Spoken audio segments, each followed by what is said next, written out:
আসসালামু আলাইকুম। বিনোদন বাংলায় আপনাদের সবাইকে অনেক অনেক শুভেচ্ছা।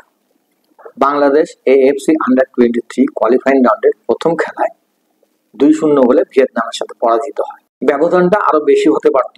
বাংলাদেশের আসলে মূল সমস্যাটা হচ্ছে মাথায়। আমরা যখন অরিজিন প্লেয়ার গুলোকে নিয়ে আসি খেলানোর জন্য, তখন তাদের উপরে আস্থা রাখতে হবে। আপনি তাদেরকে প্রথম হাফে খেলাবেন, দ্বিতীয় হাফে বসায় দিবেন, তারপর আবার কোনো প্লেয়ারকে আপনি খেলার শেষের 15 মিনিট আগে সাব হিসাবে মাঠে নামাবেন। এই সমস্ত নাটক করে আমাদেরকে ছোট করবেন না, এবং যে সমস্ত দেশের সাথে আমাদের খেলা থাকে তাদের কাছে আমাদেরকে হাসির পাত্র বানাবেন না। আসলে এই কন্টেন্টটা আমি খেলার পরেই বানানোর কথা ছিল, ইচ্ছাই করে নাই যে আমি এই কন্টেন্টটা তৈরি করি, কিন্তু ভাবলাম একেবারে কোনো কিছু না বললেই না, তাই কন্টেন্টটা বানালাম। আপনারা যখন কোনো অরিজিন প্লেয়ারকে নিয়ে আসবেন খেলানোর জন্য, অন্তত পক্ষে আপনাদের মাথায় এইটুক রাখা উচিত যে এই প্লেয়ারটা যাতে 90 মিনিটস আমাদেরকে সার্ভিস দিতে পারে। হ্যাঁ, কোনো ইনজুরিতে পড়লে সেটা আলাদা কথা, কিংবা তার স্ট্যামিনার কোনো সমস্যা দেখা গেল, সেই ক্ষেত্রে শেষের 10 মিনিট বা 15 মিনিট তাকে সাব করে তুলে নেওয়া হলো। এছাড়া আপনারা যদি অরিজিন প্লেয়ারকে নিয়ে আসা সাইড লাইনে বসায় রাখেন আর লোকাল প্লেয়ারই খেলান, তাহলে অরিজিন প্লেয়ার নেওয়ার দরকার নেই। লোকাল প্লেয়ার নিয়ে খেলেন, রেজাল্ট যা হওয়ার হবে হোক, সমস্যাটা কি? আপনি প্লেয়ারও নিয়ে আসবেন, খেলাবেনও না।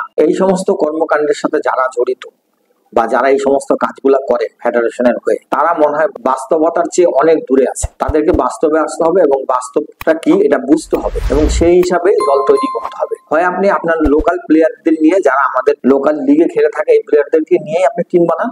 যদি আপনি বাইরের থেকে অরিজিন প্লেয়ার আনেন, তাহলে আপনাকে তাদের উপরে আস্থা রাখতে হবে 90 মিনিট যাতে তারা সার্ভিস দিয়ে যেতে পারে। আদারওয়াইজ এই সমস্ত ডিসিশন নেওয়া উচিত না যে একটা প্লেয়ারকে আমি 15 মিনিট খেলানোর জন্য টিমে নিলাম, কিংবা একটা প্লেয়ারকে আমি ফার্স্ট হাফে খেলাইলাম, যদি আপ টু দা মার্ক না থাকে আমি সেকেন্ড হাফে তুলে নেব। যাই হোক, এইগুলা বিষয় নিয়ে আর আলোচনা করতে চাই না। আমাদের দ্বিতীয় ম্যাচ ইয়েমেন এর সাথে, ইয়েমেন এর বিষয়ে কিছু আলোচনা করি। ইয়েমেন অনূর্ধ্ব 23 দল এএফসি এশিয়া কাপের মূল পর্বে 3 বার খেলার যোগ্যতা অর্জন করে, 2002 সাল, 2013 সাল এবং 2016 সাল।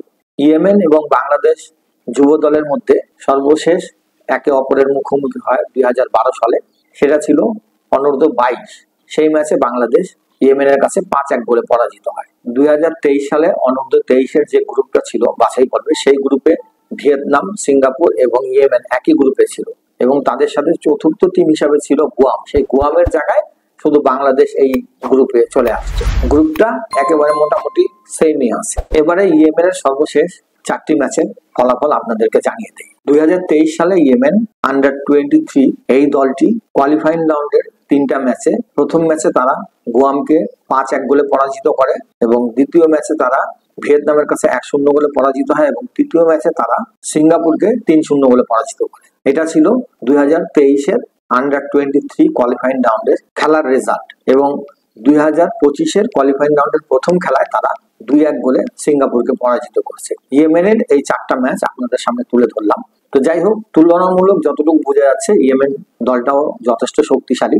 এখন বাংলাদেশ তাদের দ্বিতীয় ম্যাচ ইয়েমেনের সাথে কি করে? বাংলাদেশের বর্তমান যে অবস্থা আমরা দেখলাম ভিয়েতনামের সাথে ম্যাচে, তাতে অন্তত পক্ষে এইটুকু বোঝা গেছে যে এই টিম দিয়ে সম্ভবত ইয়েমেনের সাথেও বাংলাদেশ জয়লাভ করতে পারবে না। এটাই বাস্তবতা। ম্যাচ যদি ড্র হয় সেটা আলাদা কথা, তবে সম্ভাবনা বেশি আছে ম্যাচ হারার। হয়তো আমার এই কন্টেন্টটা দেখার পর অনেকে মনে করতে পারে এই ধরনের মন্তব্য করার কারণ। মন্তব্য না, এটা বাস্তবতা। বাংলাদেশের টিমের যে অবস্থা আমরা দেখলাম প্রথম ম্যাচে, তাতে এইটুকু বোঝা গেছে যে টিম যদি অসম্ভব কোনো ভালো কিছু না করে, তাহলে এই টিম জয়লাভ করতে পারবে না। আর সবচেয়ে বড় সমস্যা হচ্ছে যে আমাদের কোচরা বিভিন্ন ধরনের মন্তব্য করে যে ফরমেশন কাজে লাগেনি, এটা সেটা। আসলে কোনো কিছুই না। আমাদের প্লেয়াররা আপ টু দা মার্ক নাই, এবং আমাদের ডিসিশনে অনেক ভুল আছে অনেক জায়গায়।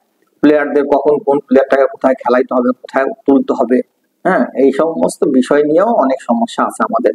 এইগুলো সমস্যার কারণে আমরা প্রথম ম্যাচে আমাদের যে পারফরমেন্স ছিল, ওই পারফরমেন্স যদি আপনি লক্ষ্য করেন, তাহলে দ্বিতীয় ম্যাচে 6 তারিখে যে ম্যাচটা আমাদের অনুষ্ঠিত হবে ইয়েমেনের সাথে, এই ম্যাচে পজিটিভ কোনো রেজাল্ট আশা করা উচিত হবে না। এখন দেখা যাক, আমাদের আরো একটা ম্যাচ আছে 9 তারিখে। তো ইনশাল্লাহ সেই ম্যাচের আগে আবার আপনাদের সাথে দেখা হবে। আজকের মতো আপনাদের সবার কাছ থেকে বিদায় নিচ্ছি। আসসালামু আলাইকুম ওয়া রাহমাতুল্লাহ।